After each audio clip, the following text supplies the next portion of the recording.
Today's episode of Seriously Wrong is proudly brought to you by the profound spiritual violence of doing a task that you secretly suspect doesn't need to be done. Spiritual Violence, the proud sponsor of today's Seriously Wrong. I am wrong.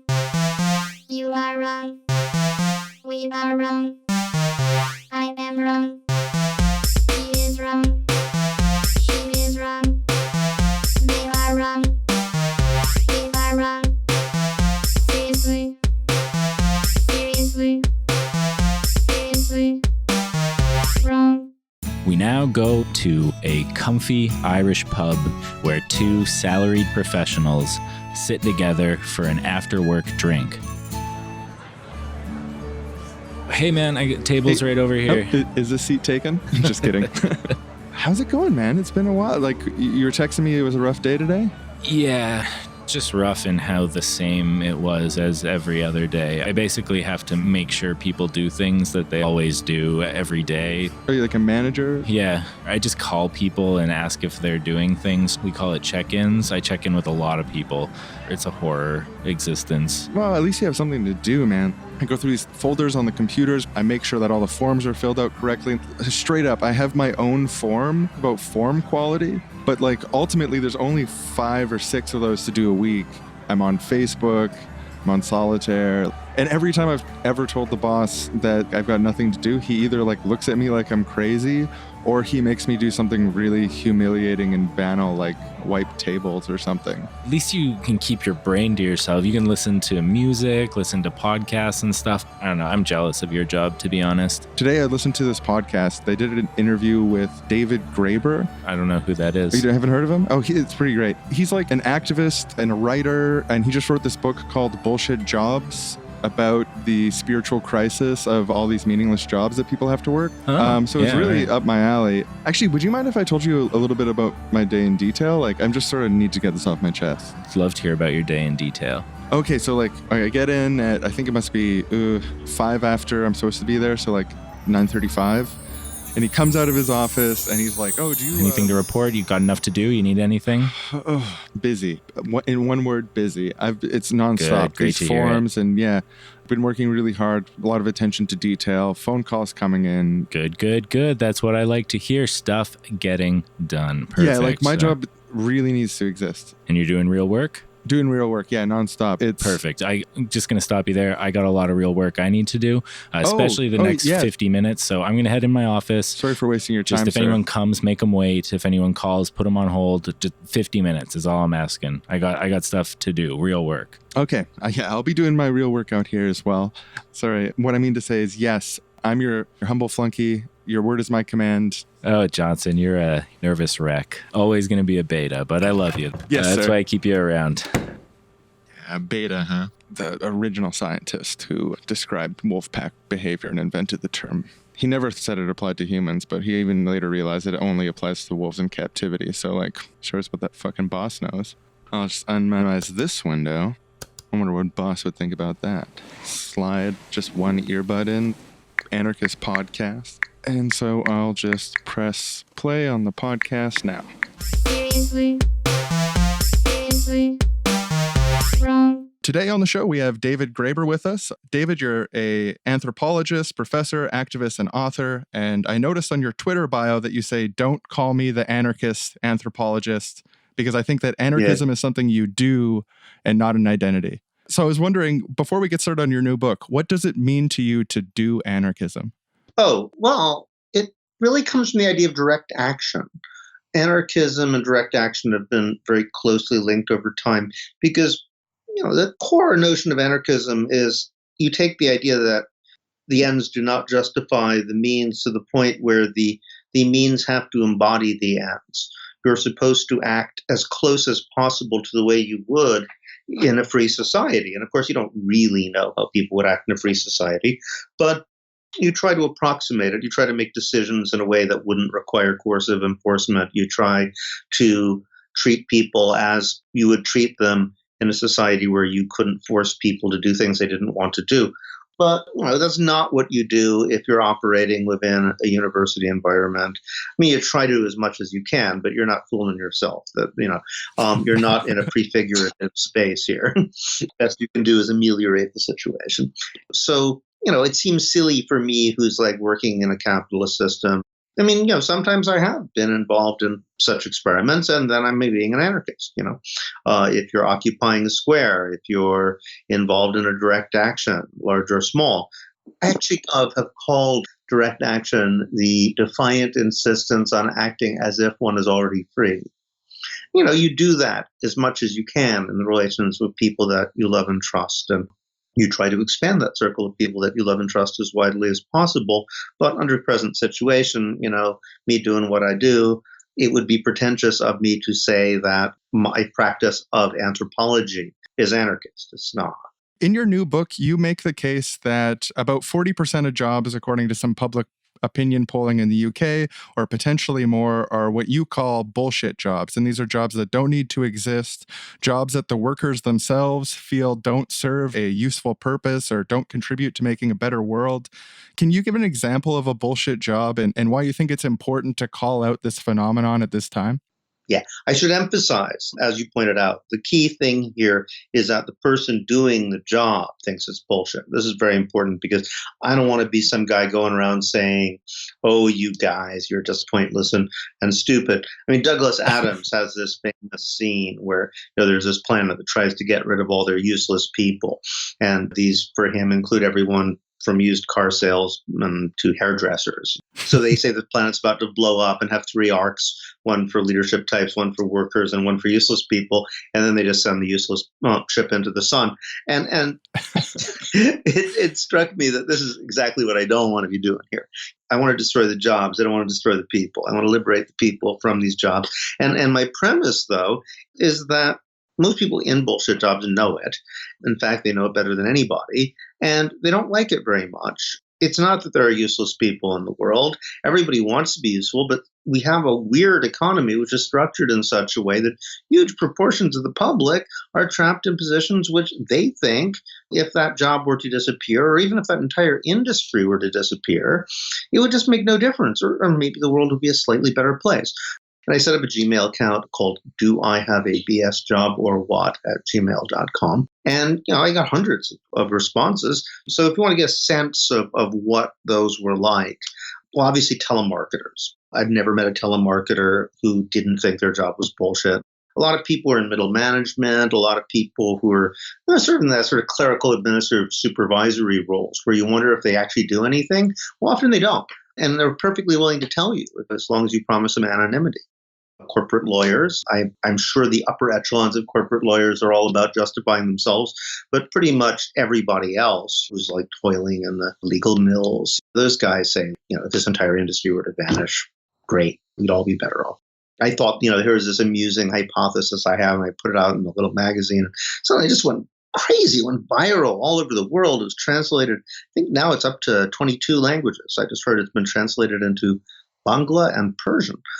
Apparently, they have a bullshit job problem in Iran as well, in Bangladesh. But the scale of the thing was just way beyond anything I imagined. Eventually, people did polls. Someone in the UK did a poll, and then there was another one in Holland. And they found that something between 37 and 40% of people said that their job makes no meaningful contribution to anything, and that if it didn't exist, it wouldn't matter. Which I thought was astounding, because even after the piece went viral, I was assuming 15 or 20%, but it was like almost 40. And those are the people who were sure that their jobs were bullshit. There were also those who thought it might be. And then you have to count the people who don't realize, because they're doing real work in support of bullshit, right? Because imagine you have a big office building full of corporate lawyers who are working on a tax scam, right? Well, somebody's got to water the plants. Somebody's got to clean that place.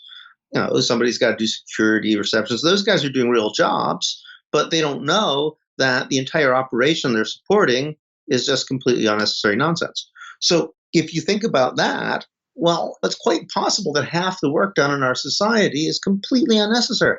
If it were to vanish, there would be no ill effects, except A lot of people wouldn't get paid.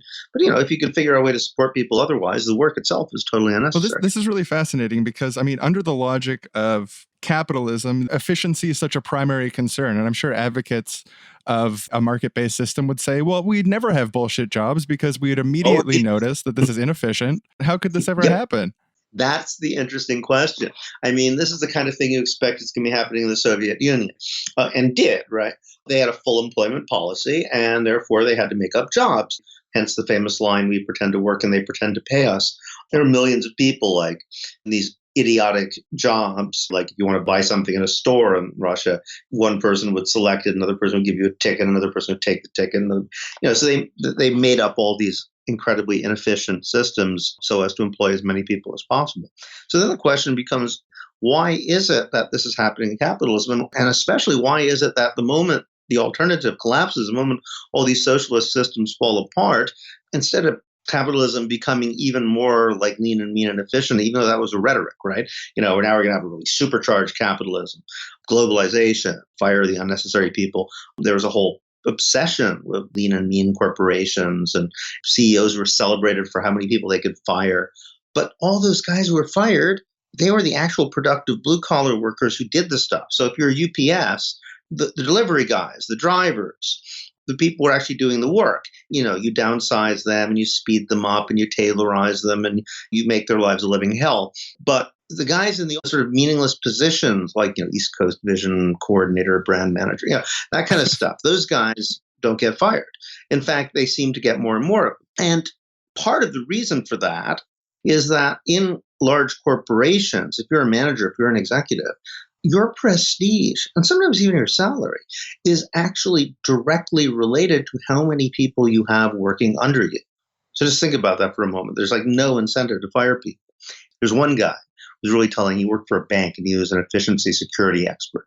And he said that in his estimation, about 80% of people who work in banks could easily be either gotten rid of entirely or replaced with a shell script or some sort of relatively simple automation.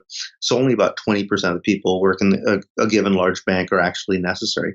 But the really interesting thing he said is he realized he had a bullshit job because he was there to recommend ways they could be more efficient. And he would come up with plan after plan after plan. He said in 15 years, not a single one of his plans had ever been implemented. So he realized that he was, he was just there to let the bank say that it was doing something it wasn't doing, which is what I call box ticker.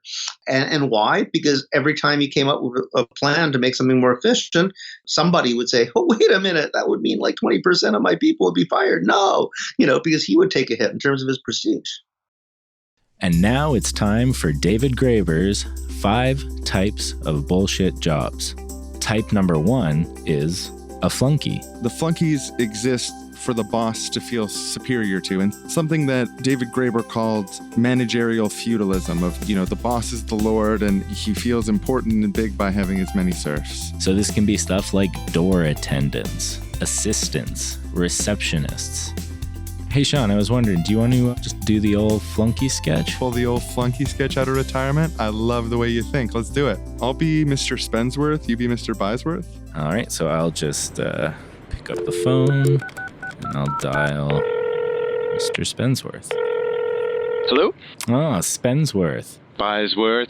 Calling me on my business line during business hours. Yes, I just had my flunky turn in 30 sheets, and my other flunky is looking them over. I'm so intimidated. Mr. Bysworth has 2 flunkies. What am I going to do? Yes, one of my flunkies was just telling me how important their job is and how much real work they do. My flunkies would tell me that too. If they had the time, I work these flunkies to the bone.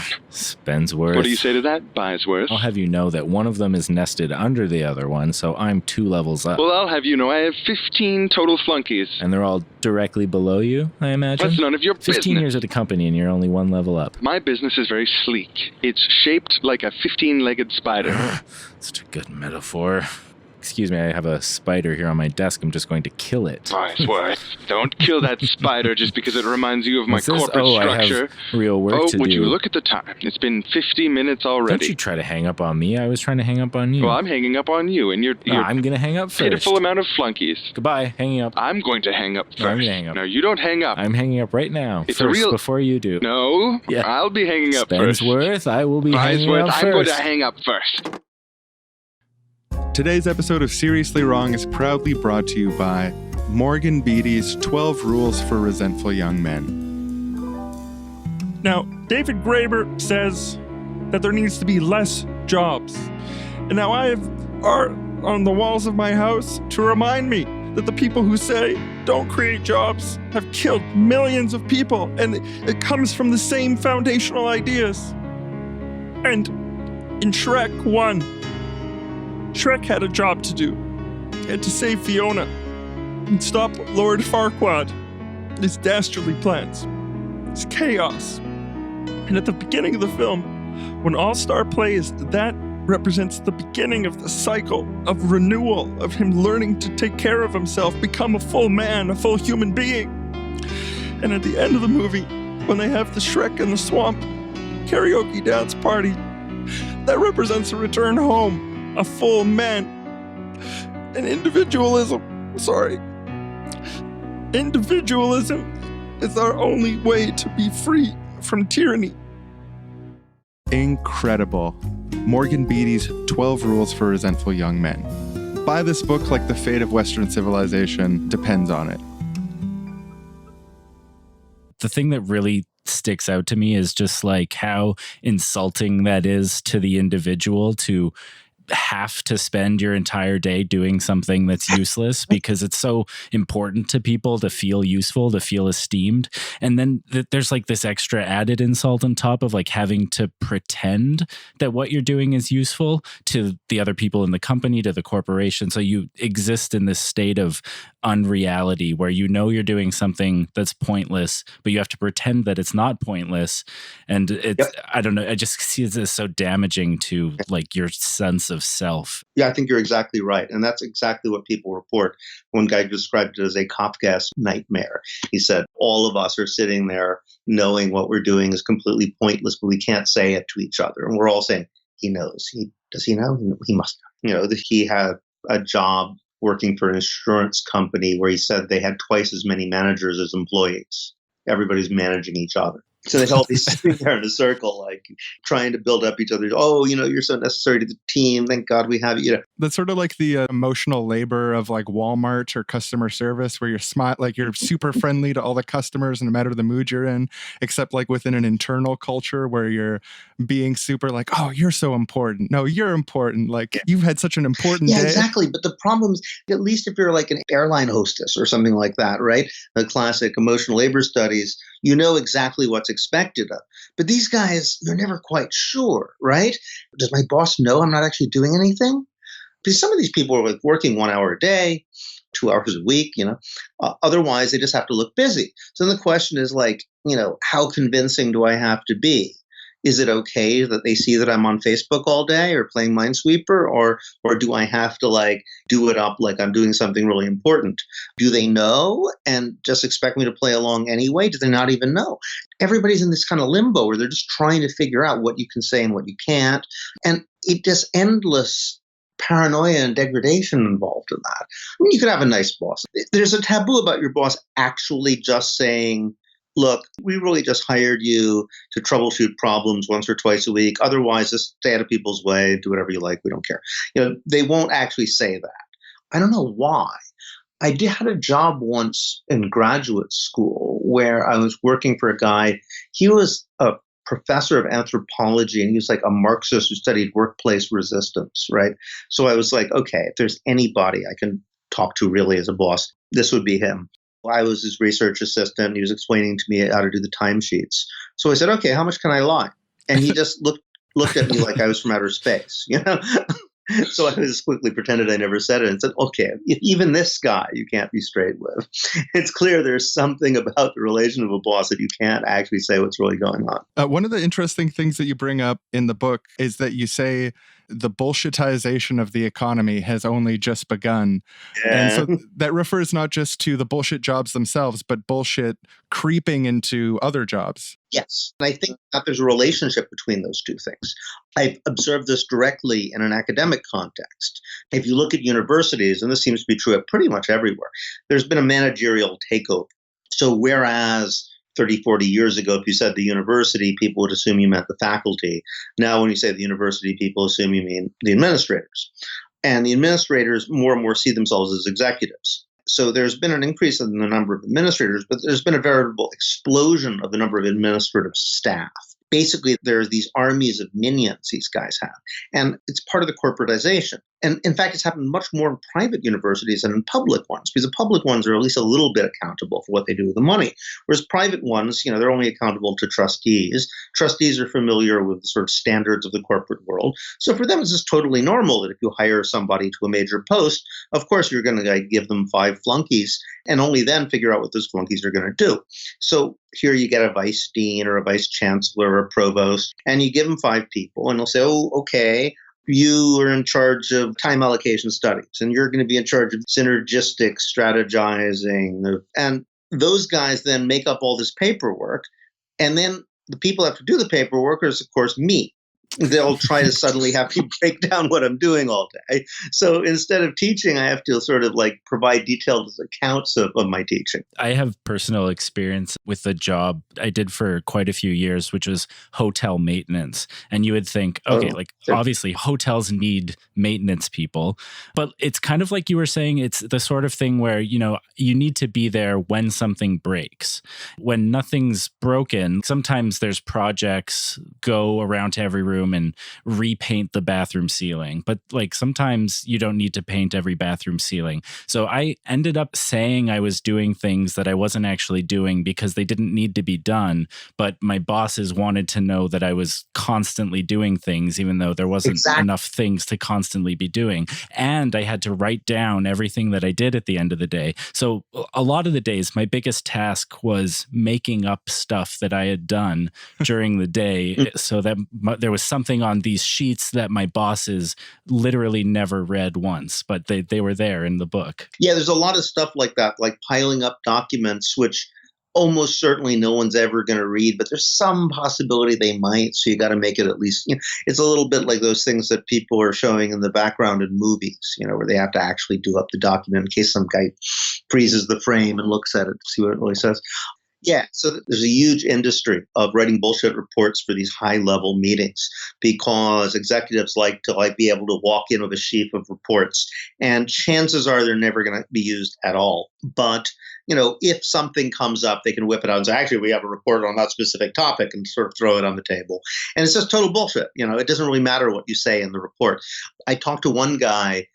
He said he's doing medical research, real medical research on tuberculosis diagnosis. He says it'll probably save lots of lives in the global south. He has a whole team of people. They've been working on it steadily. He says there's no money in it because it's useful, right? Useful stuff. If there's no obvious way to turn a profit off it, nobody's going to pay you. So what these guys do is for 4 days a week, they work on their real work, which no one will pay them for. And for 1 day a week, they write bullshit reports from pharmaceutical marketing meetings. And he says he can get 10,000 pounds. That would be what? About $14,000 for one 20-page report. Even if they're not used, the guys don't care. The props are important. It's part of their, sort of prestige and persona that they can just whip these things out. There's other guys whose entire job was making the cartoons or graphics for those reports. Today's episode of the Seriously Wrong podcast is brought to you by Universal Basic Income, because society is already paying people to do nothing. We might as well be honest about it.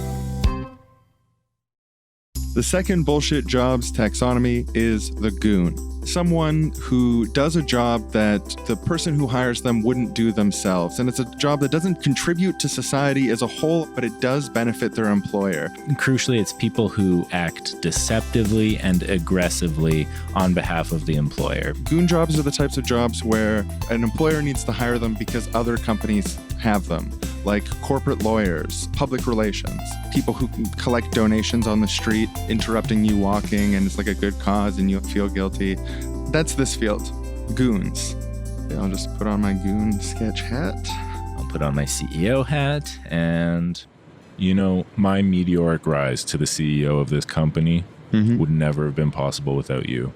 Well, thank you, sir. Early on when we had that patent conflict, you went in there, you took care of it. I negotiated, sir. Then, when we had that class action lawsuit, you found the right lawyers, you put pressure on the right places. We showed them our point of view, and then we were able to come to a mutual agreement. I need you to go in there, and I need you to negotiate and get this contract signed. Fate of the company rests in your hands. I'll go to the negotiating chamber. I will get the results. Hi, you ready to redraw this contract in a new way? Because the way it is right now, not going to work for us. I've got my copy here. I think we should go with mine. Let me Mine's take a already look at signed. this. Yeah, please take a look. No. I'll just cross that out. I'm just going to take a look at yours. Oh, that won't do. Just cross that out. Do you think you're going to get that? That's Just cute. cross that out. This has got to go. Oh, that's not negotiable. Oh, that's not negotiable? That's not negotiable. Then what are we doing in the negotiation room? Negotiating you to that position. Sorry, do you mind me asking how much they pay at that firm? Oh, sure, yeah. Sharing wages is a great way for everyone to stay informed. $200K. Just got a new 200K? raise. Yeah. And they put you in charge of negotiations. Yeah. Why, how much are you making? I'm embarrassed to say now that you said yours. Come on. 250K. Oh, jeez, what the fuck? Yeah. Well, you, at least, like, you're probably feeling really fulfilled at that pay level. I imagine I'll feel fulfilled once I get there. The emptiness grows deeper every day. But anyways, this has got to go. I'm going to rip this page out. Well, it's very theatrical of you, but I do happen to have another copy right here. This is the one we're signing today. That's funny. That's funny. Well, you're funny. Oh, you think so? Yeah, Really? I mean, I'm almost cracking up. Do you want to go with me to a concert this weekend? 14 months later.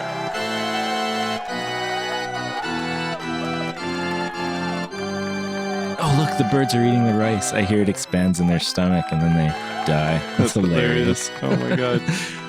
Thanks, everyone. Thank We you. love you. We love you. Thanks for. Throw more rice. Just get in the car, just married, with the cans on the back. Oh, it's going to be interesting to hear those cans, ambient sound. It's been a whirlwind 14 months since we first went to that concert. Oh, yeah. I always forget that's how we met. Competing negotiators on the big file. It's so different than our lives now. Life is so much better now that you're a teacher, I'm a nurse. We're both doing something of value to the community. And yeah, we get paid less. And yeah. That's messed up. We get paid like shit, frankly. Yeah, it's And we've got really to bad. split But expenses I mean, and- like, I would give up $200K a year for you. I would give up $800K a year for you. I'd give up $2 million a year for you. Oh my God. Remember the first time we met and I said, you're so funny? Yeah? That's what I was talking about. Oh, That really? was You think so? funny. Yes. I'm serious, though. I would give up $2 million a year for you. That's You're funny. worth it. That's funny. I didn't marry you for your looks. Just kidding. Now you're being funny. You're, Yeah, well, I figured maybe I'll try that on now that we're one thing instead of two separate people. Married life, hashtag married life. Now come over here and hashtag kiss one me. thing. Oh.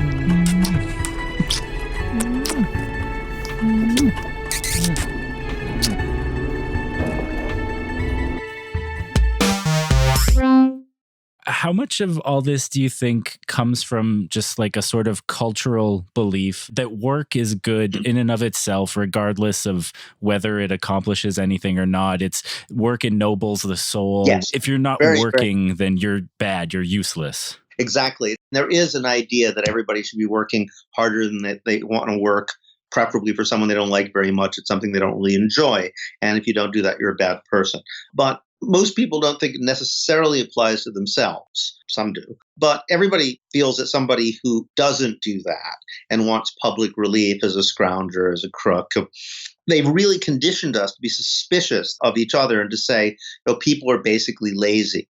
Of course, the irony is, anybody who's ever done research on what people actually do knows that if you deny people the ability to just work at all or do anything, they tend to go crazy, get very upset and get really depressed. And even in prison, they still take away people's work privileges as a way of punishing them because they'd rather be like pressing shorts in the prison laundry or cleaning the latrine than just sitting in their room playing cards or watching TV all day.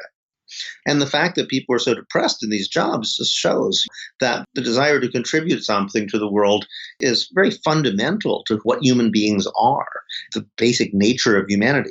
On the other hand, it's also true that we have this very weird idea that work ennobles us. And I try to trace this backwards. And a lot of the book is about trying to figure out these very often theological strands that kind of come together in our conception of work. I always go back to the Bible and Hesiod. If you read the story of Prometheus, originally it's much like the Garden of Eden. to sit at the table of the gods and eat nectar and ambrosia. But then we rebelled. Either we stole fire or we ate of the tree of knowledge, or basically we got too big for our britches and tried to prod into God's business, sought knowledge inappropriately. So we're punished. And how are we punished? We're punished by having to work. But that work is also an imitation of God. So the idea is you want to be like God, you want to create things, because that's what gods do. They create things. Fine, go and create things. You're not going to like it very much. I'm going to make that process of creation as miserable as possible. And in the Garden of Eden, God curses Adam to have to produce food with the sweat of his brow, as we all know. But at the same time, he also curses Eve. He says, from now on, when you give birth, it'll be painful. And that painful process is called labor. So it's like work. And this is very interesting and revealing, I think, because the notion of what work is an imitation of divine creation. So it's production. And the word produce, the Latin word producere, it actually means to shove out, sort of like giving birth. You could still say, like, he produced something from his wallet, right? It is to pull it out or take it out. So, you have this image of these factories that are kind of shoving stuff out like little babies. Production, creation is our idea of work. But if you think about it, that's a weird idea of what work is, right? Because that's not actually what most work consists of. Most work consists not of making stuff, but of maintaining it. You might make a cup once, but you wash it 1,000 times and you stack it 1,000 times. So that's what work actually mainly consists of. So it's like this very male-centric patriarchal notion of what work is. Guys imitate what women do naturally. They just kind of shove out these babies. Well, we shove out the stuff. We produce things. So you got this notion of production, but it's supposed to be painful and miserable. And then on top of that, you have this idea which comes from Northern Europe, but isn't even a theological idea. It's kind of a weird moral conception that you need to work when you're a kid, between roughly the ages of 15 and 30, adolescence is when you're working. And you need to work under somebody else's direction, probably shouldn't be that pleasant, in order to become an adult. And the weird thing about medieval society in Northern Europe and England and Germany, much of France, was that everybody had to be a wage laborer. It's not like wage labor didn't exist, but they had to be a wage laborer between the ages of 15 and 30. Craftspeople are the famous example of that. You're an apprentice and you're a journeyman, and then finally you make your masterpiece. You become a master craftsman when you're roughly 32 or so, and then you can get married. And you could start your own shop and eventually get your own flunkies and apprentices. But everybody did that. Peasants did it. That's what servants and husbandry. Lords did it. That's what pages were. Knights had pages. They were eventually going to be knights. They were ladies in waiting. They were like apprentice noblewomen. That's where the word waiter comes from, too. They were basically junior nobles who hung around the king and waited on him. And they were also waiting for their inheritance, so they didn't have to do that anymore.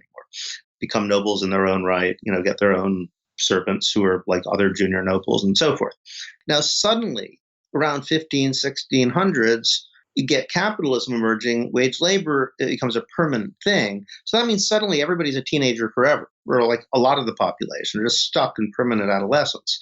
So instead of this idea that you're a kid, you do wage labor, you're under somebody else's discipline, work makes you mature, makes you learn how to become self-contained and a real adult. And then once you are an adult, you don't have to do it anymore. Instead of that, you get this division between the home and the workplace, which used to be the same. But now you go to work for 5 days a week, 9 to 5 or whatever, and you only get to be an adult when you go home. At home, when you're consuming stuff, then you're grown up. Oh, yeah. So it's like a 9 to 5 adolescence to prove that you're worthy of your 5 to 11 television, Netflix. Yes, exactly. And therefore, work is supposed to be unpleasant. It's supposed to be unfulfilling in a certain way, but it's okay. It's this thing that allows you to grow up and become a real person during the rest of the week. So this is actually really telling, because what happens, and I did some research on this, is basically the guys who are the sort of industrialists, the emerging middle classes, bourgeoisie, if you want to use the Marxist terms, sort of say, well, value comes from work. Everything we see around us is produced by our work. And they use that sort of labor theory of value, as it was called, as a way of saying aristocrats are a bunch of idle parasites. But they get hoisted on their own petard, kind of backfires on them, because then the workers start saying, wait a minute, maybe you're the idle parasites. Maybe we're the guys producing the value.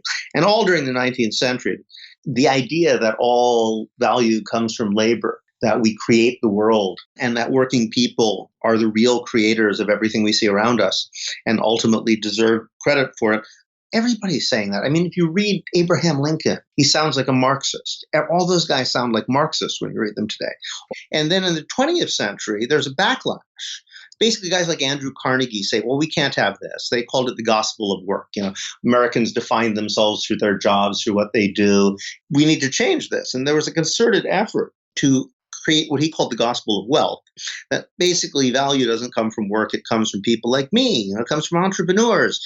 We have the visions, and the fact that work was seen as creating stuff rather than maintaining, taking care of things is what made it possible for people like Carnegie to say, oh, look at factory workers, if that's your paradigm for real work, factory workers might as well be machines themselves. In fact, I hope to replace them with machines. You're not actually creating value. I'm creating the value here. And that's what people now think. It really worked. In the 19th century, you said wealth creator, people would assume you meant workers. Now, if you say wealth creator, people assume you mean capitalists, rich people. And as a result, okay, your work is not the meaning of your life. It's not what you contribute to society. It's not how you produce value. Then why do it? How do you tell people work is good? Well, you got to fall back on Puritanism. You got to fall back on this theological stuff. Their work is supposed to be miserable. It's a way of self-sacrifice that justifies your consumer practices. When you're not working. So you go back to this notion that it's self-discipline, that it's self-sacrifice. It's like the secular hair shirt. But okay, if work is suffering that proves your value as an adult, well, anything you get out of work, anything gratifying about it makes it less valuable, right? And that means if the work is fun or interesting, it's less valuable. But it gets to the point, and this is the point we're at now, where even the knowledge that your work is benefiting society and helping other people itself is a form of gratification, which means the work is actually worth less as a form of self-sacrifice, and therefore you shouldn't have to be paid as much. And in fact, that's what you see. People whose work benefits society are not paid as much, for a few notable exceptions, and people are okay with it. Benefiting society is its own reward. You don't need to be paid as well. Exactly.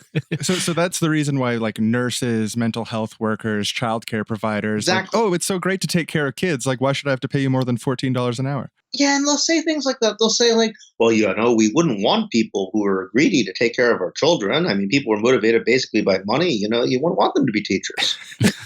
Yeah, so we need to enforce teacher poverty at all costs. Yeah, and then I think a lot of it is actually unconscious resentment by people who have bullshit jobs for people who have real work. Like after the 2008 crash, the bankers didn't get hit. The audio executives and the bailed out companies didn't get hit. Who had to take a hit? It's the guys who are actually making the cars. And there's all this outrage. Oh, well, they're making $24 an hour. It's really 54 if you count the benefits. That's so outrageous. It's like, well, why not? They're providing a necessary service. They're working hard. Why shouldn't they be able to take their kids on vacation? Why shouldn't they have a nice house in the suburbs? And the notion seemed to be, but you guys get to make cars. Like that's like a real thing that people want. The third type of bullshit job is the box ticker. Just a position that exists so that a company can check off a box and say that they are doing something. Can be things like performance managers. So like an example that Graeber gives from governments, a fact-finding commission into some sort of controversy that's set up to fail. It only exists so the government is able to say like, oh, look, we did a fact-finding commission. We did an investigation on this issue. Like, aren't we good? Aren't we noble? They exist to say like, oh, well, now we have a director of increasing diversity. What's crucial about sort of like the box ticker is that the director of diversity doesn't actually have the power to increase diversity. They just have the power for the company to say they have a director of diversity. Oh, hey, do you want to whip out the old box ticker sketch? Our grandparents used to do that sketch together. Of course, I'd be happy to do it. Okay, so you're the boss and I'm the box ticker. Oh, I'm so excited. My first week on the job, and I just completed my first report on how to improve the environmental impact of the organization. I put so much work into this. I interviewed every employee. I have prepared a comprehensive list of suggestions. My boss is going to be so impressed. Do you mind if I come in?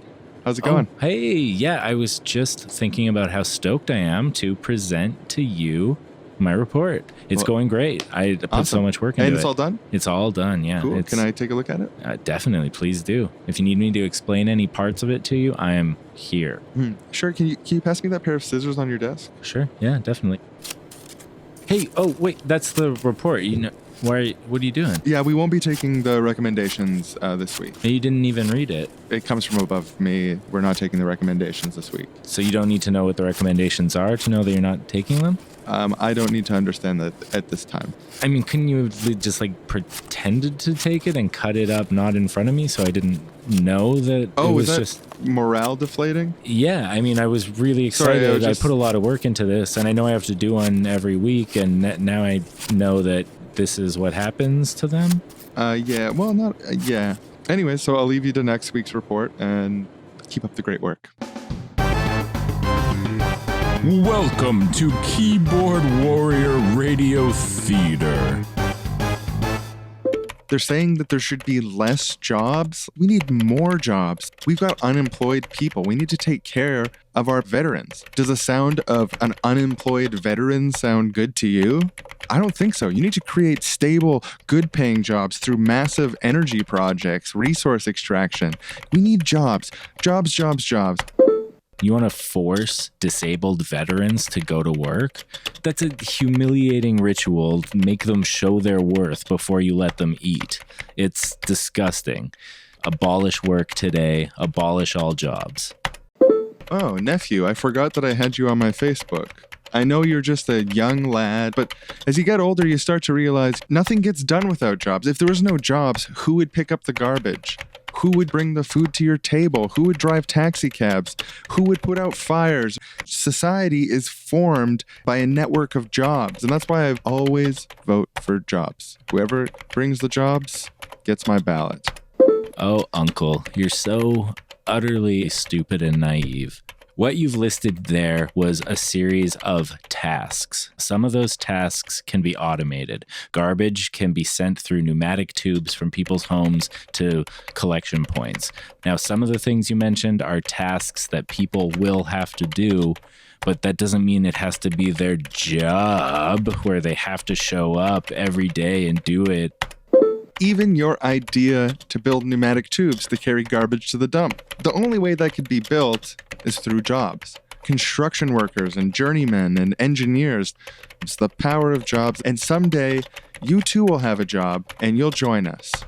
I'm scared to get my first job because I know they're going to drill this shit into my head and soon I'm going to sound like you.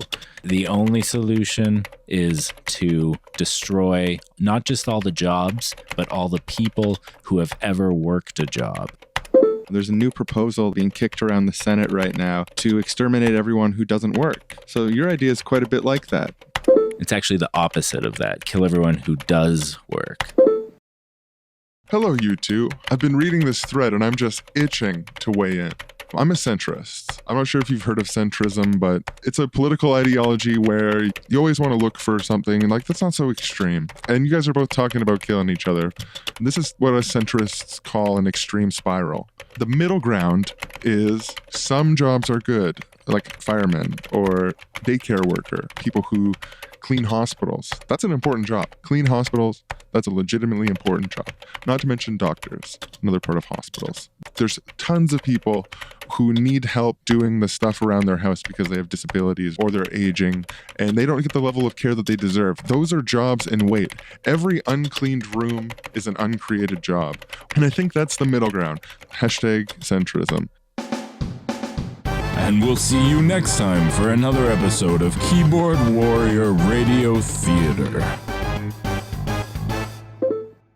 Looping back to the bullshitization of the economy. Yes. If you're correct, and honestly, I think you are, but if you're correct and we're at an early stage of bullshitization, what does late stage bullshitization look like? What's the dystopia? Well, I mean, just imagine like what we're in, except more so because, you know, they're talking about the robots coming to replace our jobs, right? And every now and then this rhetoric has a little efflorescence and dies down again. So a lot of people say, well, you know, people have been saying that for years. It's not like there's been mass unemployment. And in fact, it's true. Like back in But certainly by the 1930s, they thought the Depression was caused by technological unemployment. That was a phrase they used at the time. So this whole idea of mechanization is going to cause mass unemployment has been every decade or so, there's a panic about it. So people say, well, maybe it's not really a problem. But the other way to look at that is to say, well, maybe it happened. And instead of just getting rid of the unnecessary work and sort of making us all work less, they just made up bullshit jobs, right? Which is certainly what it looks like. If you look back in the 30s, jobs existed, about half of them have been eliminated. So in theory, we could all be working a 15, 20-hour week, probably fairly easily. Instead, they make up this sort of pointless jobs. So all I would anticipate is, unless we recognize the problem and actually make a collective decision to do something about it, it's just going to be more and more extreme. We're going to have to create industries which essentially exist because of themselves. I think corporate law is the paradigm for that, right? Because corporate lawyers, sometimes they say they're a little like armies, but then people give me shit. So let me use a different example. Feudal lords.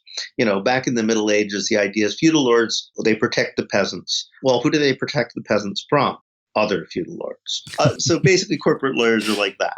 Any firm needs a lot of lawyers to protect the firm from the other firm's lawyers. That's the dystopian future, that those kind of industries that only exist because they exist and that feed off themselves and that sort of endlessly pile on more and more of them will grow to the point where that's all anybody's doing. And so I want to ask the opposite question too. You mentioned a 15-hour work week, and in the book you also talk about potentially a basic income. If people take this critique seriously and say, like, we as a society all come together and say, this book is spot on, Graeber's right, we need to embody this critique into our society. Like, what changes should we make going forward to fix this problem? Less jobs? Yeah, well, less jobs would be very nice, but the technical problem is, how do you address this without creating even more bureaucracy and therefore even more bullshit jobs? Because I've been talking about the private sector, but it's obviously not as if the public sector isn't full of them too. I always say that they're somewhat different in structure. That in the public sector, a lot of the unnecessary jobs are basically bureaucrats and office workers who are basically there to make poor people feel bad about themselves. Whereas in the private sector, most of the useless office workers are there to make rich people feel good about themselves.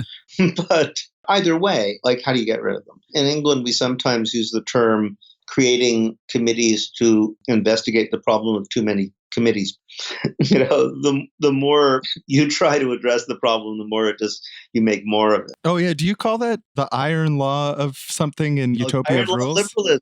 Oh yeah, that was a different book. Yes, the iron law of liberalism, and using the term liberalism in its old-fashioned 19th century sense, where it basically meant libertarianism. So the iron law of liberalism is that any market reform designed to reduce bureaucracy and red tape will, in fact, create more regulations and more bureaucrats than existed before, and more paperwork. And I think I've tried to find someone give me a counterexample. I've challenged people to come up with a counterexample. I haven't found one. No one's been able to produce one. My favorite statistic that I always trundle out is Russia, after the collapse of the Soviet Union, between 1992 and 2001 or 2002. This is the period of shock therapy where the actual Russian economy shrank dramatically. During that period, the total number of civil servants, not even private bureaucrats, public bureaucrats, went from 1 million to 1.25 million. So there was a 25% increase in the number of bureaucrats after the Soviet Union collapsed. Wow. Yeah. So how do you avoid that? And that's why I ended up embracing basic income. You can say, well, reduce work hours, and that's the obvious thing to do. And I'm for that, right? But it seems to me that I can't see how you would reduce work hours in the current system that we got now anyway, in a way that wouldn't require a lot of bureaucracy, a lot of legislation interfering in every aspect of our lives. Just think about it. Our work has invaded our lives. How would you reduce it? If we were all going to 9-to-5 jobs, you could say, okay, from now on, there are 10 to 3 jobs. You could demand everybody gets 3 months vacation. You could do a lot of things. But the problem is there's a lot of casualized labor. There's a lot of contract labor. There's a lot of things which are technically monthly salaries, so they can make you work all the time, like the kind of job I have. They pay me once a month, but Nobody really knows how many hours they work. They make me do these bullshit time allocation studies, but then they ignore them. In fact, if I were doing everything they wanted, I would be working probably 80 hours a week. No human being can do that. So I slack off on some of those responsibilities. But, I don't want the government monitoring that stuff. So it's hard to see how you would directly address it in the current environment. So basic income, on the other hand, universal basic income, and the universal part is very important here. Not only would it be a leftist anti-bureaucratic position, but it would target the bureaucrats who are really annoying. Some bureaucrats are doing useful stuff, but some bureaucrats are there to make it harder for you to get benefits. Some bureaucrats are there to see if you're really looking for a job, or whether you're really married to that person, or whether you're really using that room or have to be taxed for it, or all of those guys, the really irritating bureaucrats. Those guys would all go. We wouldn't need them anymore. They would all get basic income too, right? So they could go off and form a jug band, or go spelunking, or decide to restore antique furniture, or whatever makes them happy. I don't care. And the world would be a better place. Anyway, they'd be a lot happier than doing what they do, because one thing that became very clear from my researching the book is that bureaucrats whose job is to make you miserable are often very miserable themselves. They don't actually enjoy it. There's a few sadists, right? Yeah, there's not many jug band members that just really wish they could deny someone benefits instead. Exactly. But the other way around, probably, yeah. The fourth type of bullshit job is the duct taper.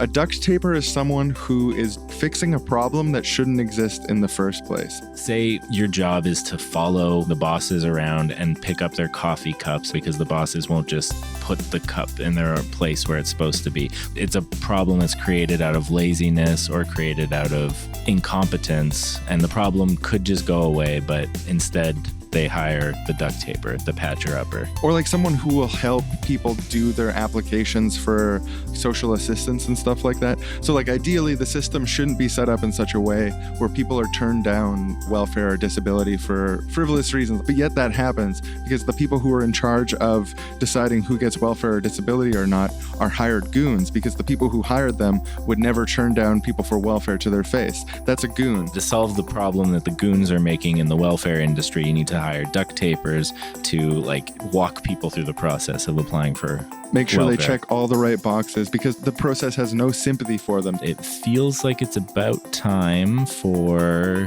just want to see if you're on the same page as me. Duct taper sketch. Yes. Strap in.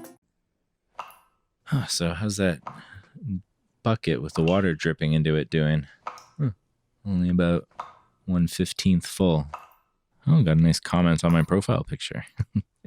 Randall, what are you doing? Oh, I was just... You're on your phone on company time? Checking my phone. The bucket's doing fine. You can see there's barely any water in it. What are you talking about? Look, you got two buckets for a reason, and it's because the process is this. I know what the process is. You put the bucket down underneath the water will drip. There's a leak in the pipe. You carry the other bucket, which has water in it, across the other side of the facility, dump it down the dumping drain, and then walk back, put the empty bucket underneath the drip, take the now full bucket, and parade it back to the other side of the facility yet again to dump it in the dumping drain. See, but the and thing you is, continue this process. If I keep moving like that constantly, there's no water in the bucket. There's no point. But you're stealing from us, just sitting there. I'm not looking stealing at your from phone, you. You're stealing. paying me for an outcome, and I'm providing you that outcome. We're not paying you for an outcome. We're paying you for a process. We're paying you for an action, a series of actions, for a set period of time. The process shouldn't exist. Can I offer you some opinions on an update to the process? Absolutely not. Now pick up this bucket and parade your little self to the other side to dump it down the dumping hole. And I want that to continue for your entire shift, as is in your contract agreement. Why don't you just fix the pipe? Oh, we're going to. We'll have a guy in sometime. This problem doesn't need to exist. Well, it's not a problem. You're here. You empty the bucket. Never mind. I'm going to parade. I need the job, so I'm going to start parading. And I'm sorry for arguing. Thank you. I'll just do the cycle. Walk in a circle all day. That's the applause you get for doing your job. Well, thank you for the positive encouragement. You're a great manager. Thank you. I'm going to go to my office now. I've really encouraged that guy. That's why they pay me the big bucks. Now I'll just get on my phone. Oh, someone commented on my profile picture. You too, Jessica. Hey man, Do you mind if I take a look at that book you're holding? Oh, sure. Morgan Beatty was explaining how Shrek 2 is feminist propaganda. It's meant to emasculate fans of the original. It's really great, incisive stuff. Do you mind if I just drop it here in the garbage where it belongs? It's a bit creepy that you just threw my book out. How do you feel about me handing you a second book now? A different book? Well, at least it is a book. It makes up for it. One book for one book. David Graeber's Bullshit Job. Just I came haven't out. read this one. Nice. Yeah. Oh, it just came out. That makes sense. Yeah, it's really good. It's a lot better than... Oh, did you read that one that's in the trash? Oh, no, but I've read dozens of think pieces about it. Yeah, I'm sick of talking about it. No, but I mean, I'm not sure if I actually agree with people cleaning their own rooms. Okay. I don't know. My dad always told me when I was growing up, every uncleaned room is an uncreated job. We Yeah. should pay people to clean each other's rooms. Because if you're just cleaning your own room, that's not economic activity. That's just something you're doing by yourself. But if you want to grow the economy and make the economy expand, one of the ways to do that would be to pay everyone to clean each other's rooms. I think the government should pay someone to clean my room. Holy cow. I never thought that somebody would debunk that you should clean your room. That's so great. That's so great. The fifth and final type of bullshit job is the taskmaster. People whose entire job consists of assigning work to others. The people underneath them would be fine continuing to do those tasks even if they disappeared, if they evaporated. Type 2 taskmaster is even worse, has like a negative impact, assigning bullshit tasks to other people. They aren't just bullshit themselves, they create more bullshit, forcing other useful workers like teachers to spend more of their time assessing and justifying what they're doing and less time actually doing it. And I think the best way for us to demonstrate for you what a taskmaster is like is with the taskmaster bit. Oh, yeah. Can I do my working class Joe voice? I wouldn't have it any other way. Hey, I'm a working class Joe doing my machinery over here. Joe, I know you're busy fixing cars, but you didn't fill out your forms this week. Oh my God, I've been doing car stuff. I'm hired for cars. I don't want to be filling out your stupid forms. They don't make any sense. Like, I but how gotta do we check, know- oh yes, the wheel. I did the wheel. How do we know that you're doing everything properly unless there's the forms? Check the car. I'm up to my elbows in car right now. Look, if I knew about cars well enough to check them, I wouldn't be the one. How often do you have to chase people down like this when they're doing the car stuff? Oh, How frequently does that happen? People forget to fill out the forms quite a bit. I guess that's why they need me. I'm going to tell you what my day's like. 8 a.m. Cars. Lunch at noon for 1 hour, unpaid. 1 p.m. Cars. 5. I'm out of here. Okay? 100% cars. Forgot Now, one thing. Cars, forms.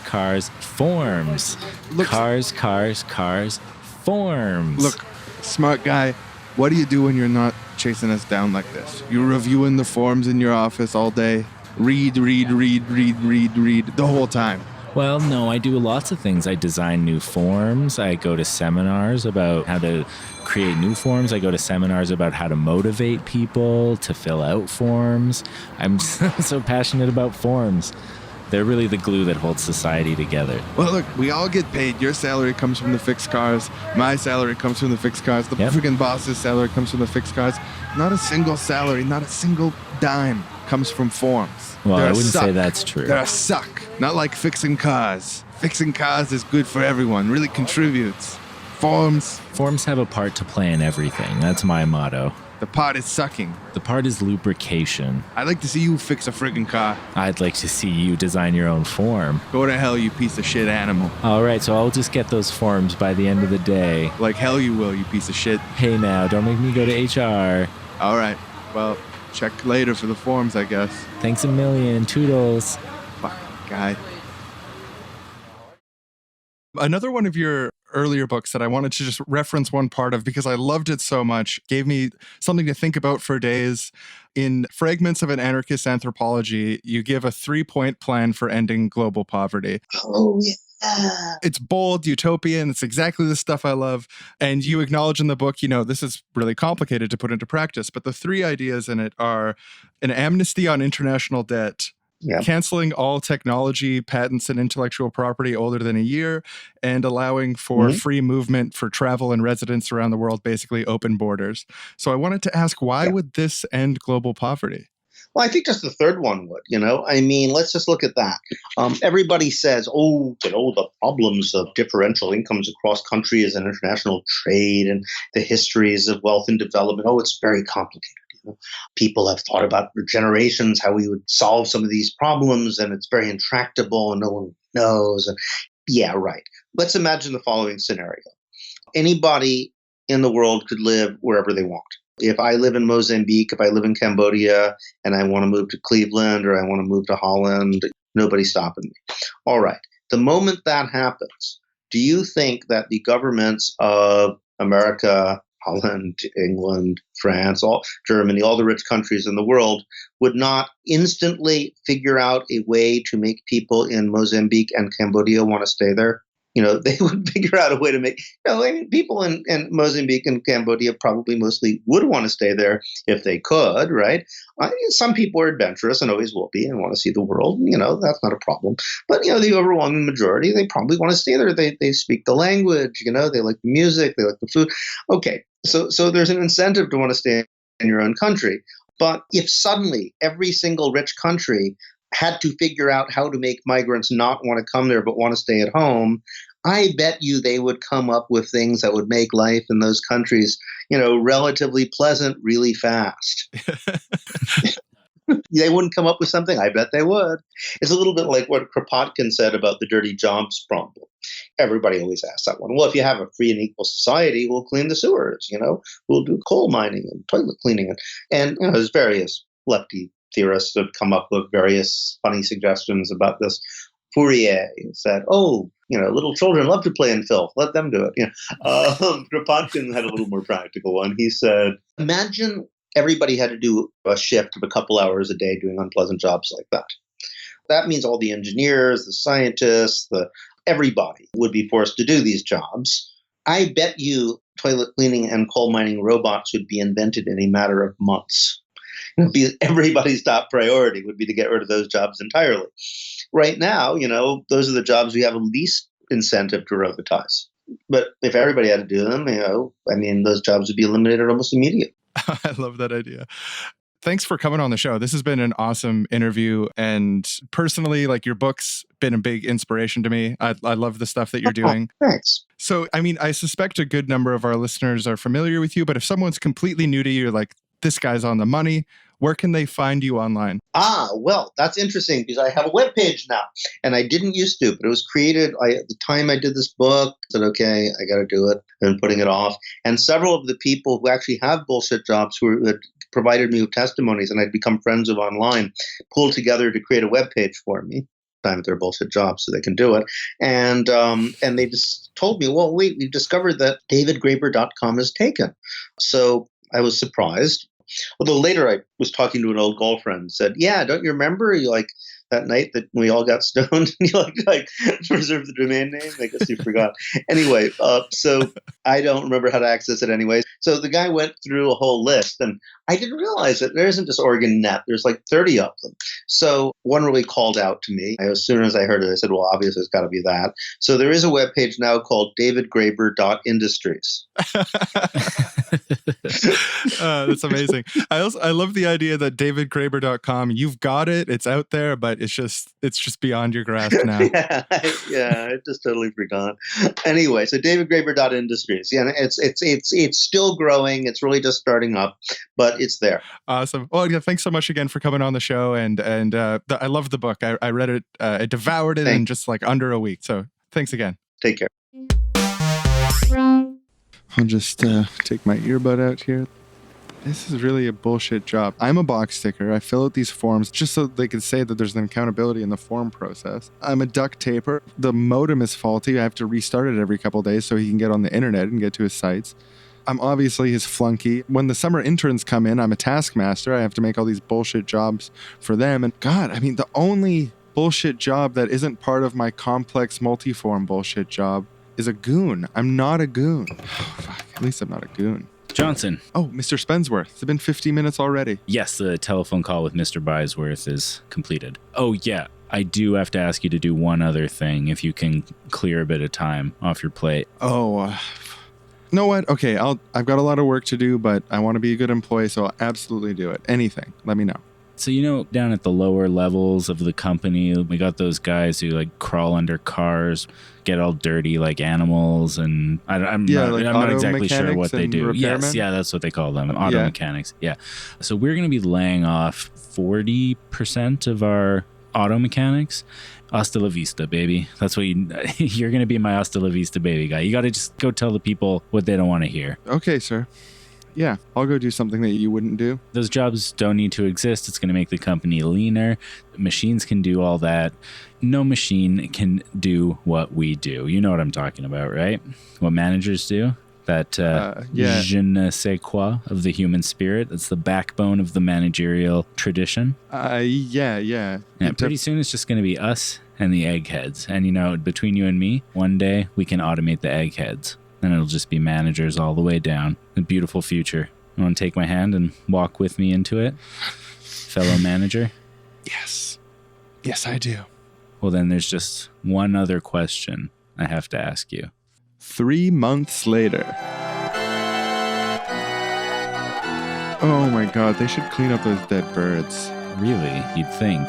I'll just open the door here. You can step in there. Can't wait to hear those cans rattling as the car drives away. Just married right across the back. That's us. Just married. I can't believe it. No one will be able to miss that we're married. Remember I used to be your boss. Oh, yeah. That was so long ago now. It just feels like a different world. Another life. But enough shop talk here. Come here, you.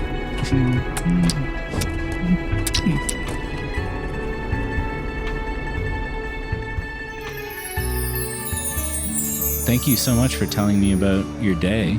This David Graeber guy sounds great. I really want to go out and buy that book. You said it's out now? Yeah, the book just came out. It's called Bullshit Jobs. And actually, one of the hosts was saying on the show, it was his top book of 2018 so far. Wow. Yeah, I mean, he went on to say that he's only read one book so far in 2018 that came out in 2018, but he also said that little bit of honesty shouldn't devalue the endorsement. Oh, sounds like a forthright and trustworthy endorsement. Oh, hey, Bucket Dumper. Over Bucket here. Bucket Dumper, we're over here. Hey, guys.